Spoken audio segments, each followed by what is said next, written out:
सुप्रभात साथियों, सभी लोगों को प्यारा प्यारा सा नमस्कार। आज फिर मैं अपने डेस्टिनेशन के लिए निकल चुकी हूँ। आज एक विषय आपके सामने फिर लेके आई हूँ और इससे पहले भी मैंने कुछ विषयों पर कभी कभी चर्चा की है और मेरा प्रयास ये है कि जो जानकारी मुझे है मैं सबके साथ शेयर करूँ। आज एक नई जानकारी मेरी नॉलेज में नहीं है, आपके लिए नहीं कहूँगी नहीं है। आज का विषय है महिलाओं की रिस्पेक्ट और पति पत्नी पत्नी को कितनी रिस्पेक्ट दी जाती है या दी जानी चाहिए या दी जाती रही है। सीधा सा मसला ये है, प्राचीन काल के ग्रंथों में, वेदों में, पुराणों में, शास्त्रों में, जहाँ कहीं भी आप देखेंगे वहाँ पर जो है महिलाओं की, यानी कि जो स्त्रियां होती हैं, उनकी बहुत अच्छी अच्छी महिमा कही गई है और उस महिमा से कहीं न कहीं मैं भी समर्थ हूँ और समर्थन में हूँ कि ये उनकी रिस्पेक्ट होनी चाहिए। हम लोग कहते हैं कि आज अगर कोई अपनी पत्नी की, अपनी बहन की, अपनी माँ की रिस्पेक्ट करता है तो लोग कहते हैं देखो ये उसका गुलाम है। ऐसा नहीं है, गुलाम इसलिए नहीं है, वो उसकी बातों को समझता है और उस बातों को समझाने लायक है, इसलिए वो उसकी बातों को समझता है। किसी भी रिश्ते के रूप में अगर वो स्त्री है उसके जीवन में, तो उसकी बातों को अगर वो समझता है तो कहीं ना कहीं उसकी रिस्पेक्ट करता है। और ऐसा मैं भी मानती हूँ, ऐसा आपको भी, आपने भी कहीं कहीं देखा होगा, समझा होगा। लेकिन कहीं न कहीं आज भी लोगों के मन में महिलाओं के प्रति, स्त्रियों के प्रति जो है थोड़ा नेगेटिविटी बहुत ज़्यादा है। देखो, नेगेटिव और पॉजिटिव पक्ष हर जगह होता है। सब्जियों में भी कड़वा सब्जी भी होती है, मीठी सब्जी भी होती है। फलों में भी कड़वा फल भी होता है, मीठा फल भी। दवाओं में भी होता है, नेचर के साथ भी होता है।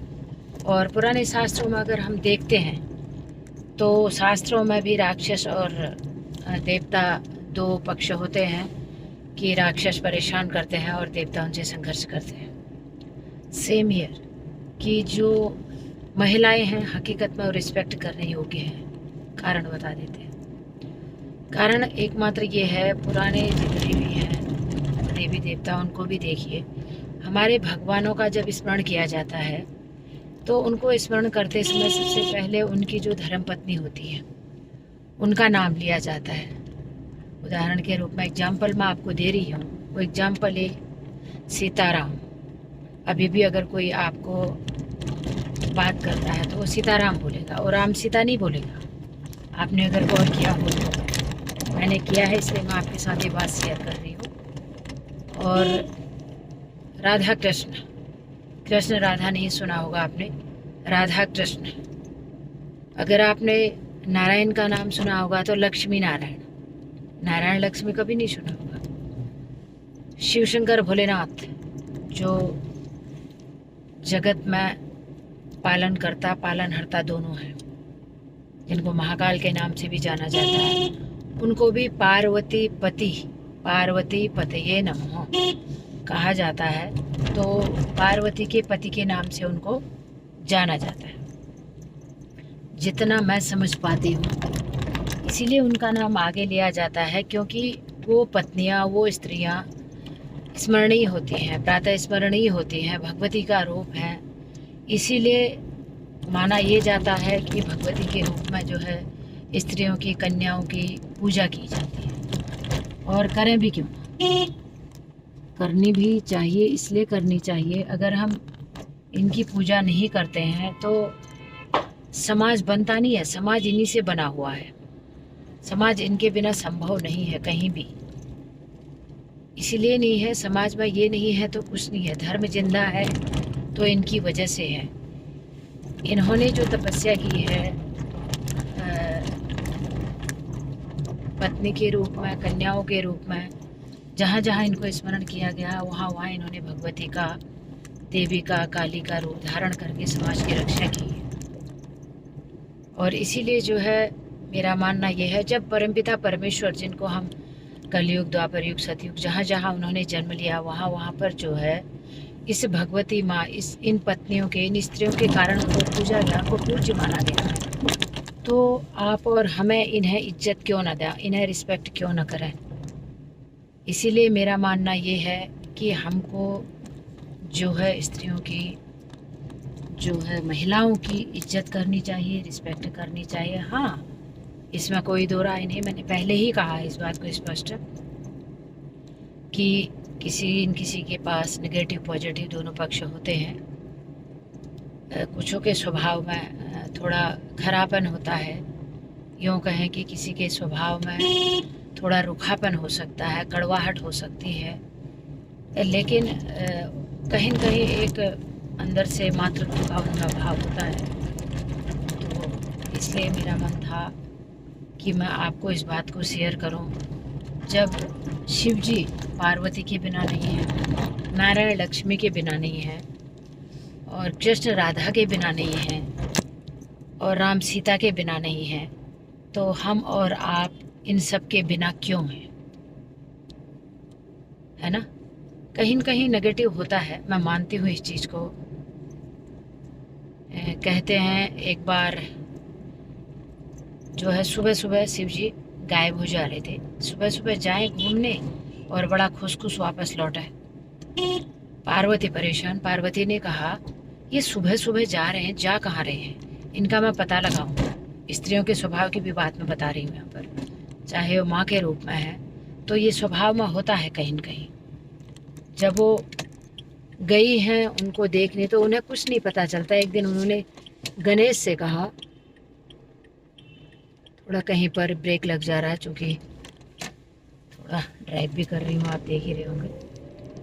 तो एक दिन उन्होंने गणेश से कहा, गणेश एक काम करो, तुम अपने पिता के पीछे पीछे जाओ और देखो ये जा कहाँ रहे हैं, और पता करो इनका। ये सुबह जाते तो बड़ा गंदा गंदा मुँह लेके हैं और जब आते हैं बड़ा खुश रहते हैं। समझ में ये नहीं आ रही है कि ये जा कहाँ रहे हैं। तो गणपति बप्पा तो गणपति लग गए उनके पीछे। जब उनके पीछे गए हैं ना, तो देखा कि उनके पिता एक तालाब में जा रहे हैं और तालाब में वहाँ पर 5-7 कन्याएं हैं, उनके साथ वो जल क्रीड़ा कर रहे हैं और वो कन्याएं भी उनके साथ जल क्रीड़ा कर रही हैं, और कुछ समय उनके साथ जल क्रीड़ा करके वापस आ जाते हैं। यानी कि पानी में खेल खेलने के बाद भोलेनाथ वापस आ जाते हैं। तो गणेश जी तो माँ के भक्त थे।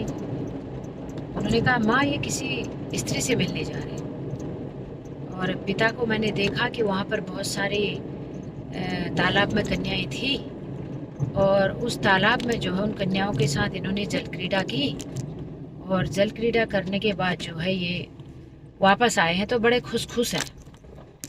तो भोलेनाथ घर में वापस आए तो उन्होंने जो है वापस आकर के पार्वती ने उनसे बात ही नहीं की। पार्वती ने कहा मैं आपसे बात नहीं करूंगी, और वो जो है रूठ करके अलग कमरे में बैठ गई। भोलेनाथ आए, उन्होंने कहा कहाँ हो पार्वती देवी, कहाँ हो? बोले ही नहीं, बाहर भी नहीं आई। उन्होंने कहा क्या हुआ, आपको हुआ क्या है, आप थोड़ा बताएंगे मुझे? तो कुछ नहीं बोले, क्योंकि जो महिला अपने पति से प्रेम करेगी वो नाराज भी होगी।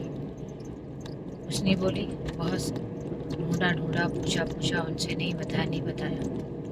अंततोगत्वा जो है भोलेनाथ ने उनसे पूछा कि देवी क्या कष्ट हो गया आपको, किस चीज़ की पीड़ा है जो आप मुझे बता नहीं रही हो। तो उन्होंने अपनी पीड़ा उनको बताई। उन्होंने कहा आप पहले मुझे ये बताइए, स्पष्ट बताइए मुझे कि आप कहाँ जाते हैं। उन्होंने कहा मैं सुबह स्नान करने जाता हूँ, और कहाँ जाता हूँ। तो उन्होंने कहा आपने मेरे से ये बात क्यों छुपाई कि आप वहाँ पर महिलाओं के साथ, कन्याओं के साथ जल क्रीड़ा करते हैं, और जल क्रीड़ा करके वापस आते हैं तो बड़े खुश रहते हैं। क्या मुझ में कोई कमी रह गई, या मैंने आपके लिए कोई कमी कर दी जो आप उनका प्रेम पाने के लिए सुबह सुबह प्रातः जो है वहाँ चले जाते हो?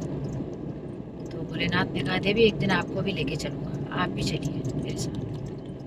तो उन्होंने कहा मुझे नहीं आना है आपके साथ। बोले क्यों नहीं आना, आपको मैं एक मिराकल यानी कि एक आश्चर्य दिखा होगा। तो उन्होंने कहा क्या आश्चर्य दिखाओगे? उन्होंने कहा तुम भी चलना, तुम्हें भी अच्छा लगेगा। तो साथियों वो गई पार्वती माँ, और पार्वती माँ ने उनको देखा, और देखने के बाद जो है उनको समझ नहीं आया। उन्होंने कहा ये तो मेरे सामने भी क्रीड़ा कर रहे हैं, जल क्रीड़ा कर रहे हैं, और कन्याएं नहा रही हैं और वो गले भी लगा रहे हैं।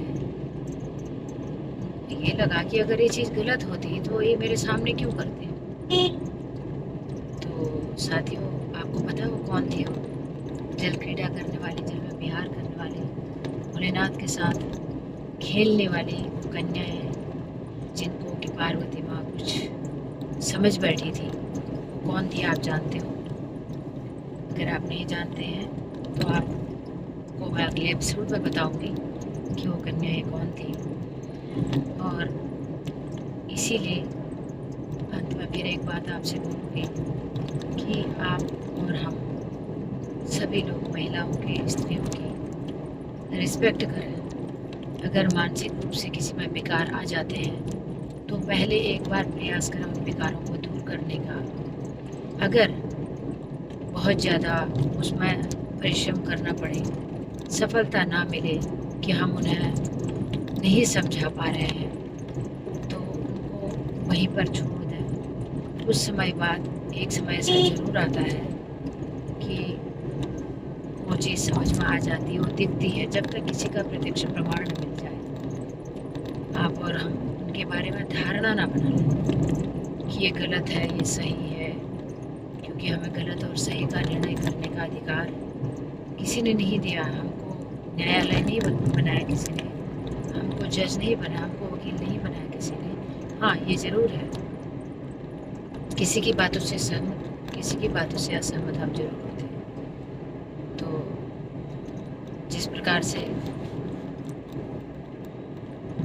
भगवानों ने भी अपने से पहले अपनी पत्नियों को स्थान दिया है, आप और हम भी, प्रत्येक घर में स्त्रियों का निवास है, प्रत्येक घर में महिलाओं का निवास है।